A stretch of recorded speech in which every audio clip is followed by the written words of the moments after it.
আসসালামু আলাইকুম। এই আপডেট ফার্মার ব্লকে সবাইকে আবারও স্বাগত। অনেকজন কমেন্ট করছে যে লঙ্কা আমাদের হচ্ছে না, কেন হচ্ছে না সে ব্যাপারে আমি জানিয়ে দিচ্ছি ভিডিওতে।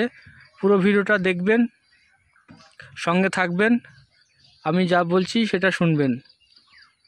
এটা হচ্ছে আষাঢ়ি লঙ্কা গাছ।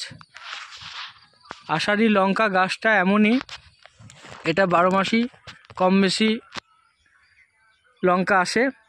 আমাদের দেখুন একটু কেমন লঙ্কা এসছে, লঙ্কার সাইজগুলো দেখুন।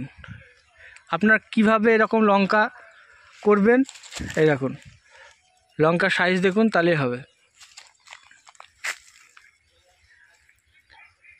এরকম লঙ্কা পেতে হলে আপনাদের পরিচর্যা কী করে করবেন, এই দেখুন এক একটা রোগ লেগেছে।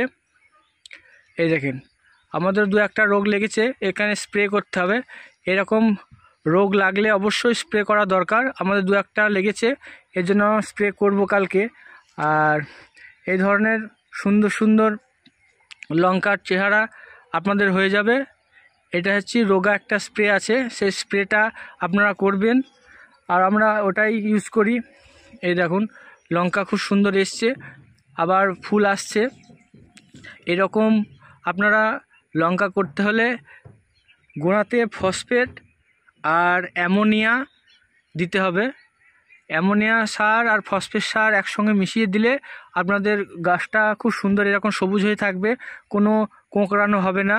অনেক সময় দেখছি আমাদের কমেন্ট করছে, দিয়ে ওরা বলছে যে না এরকম পাতা কোঁকড়াচ্ছে, লঙ্কা প্রচুর পরিমাণে আসছে না, এরকম সমস্যা দেখা দিচ্ছে। কিন্তু এর জন্য রোগা একটা স্প্রে আছে, বিষ, সেটা স্প্রে করবেন।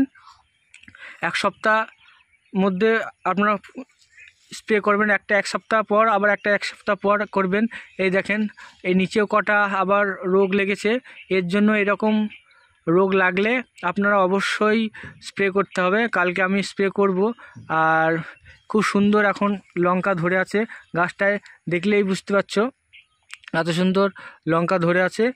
আর এরকমই আপনারা যেটা বলছি সেরকম করেই আপনারা সারটা দেবেন। আর সেচের সময় অবশ্যই গোড়ায় জল দিতে হবে আর পরিষ্কার করতে হবে। আর এরকম এর জন্যই আপনারা হয়তো লঙ্কা আসছে না।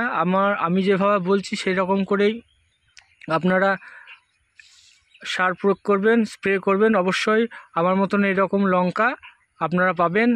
আর এরকমই নতুন নতুন ভিডিও পেতে হলে আমাকে একটু সাপোর্ট করে দিও। এটা আমার নতুন চ্যানেল। আসসালামু আলাইকুম।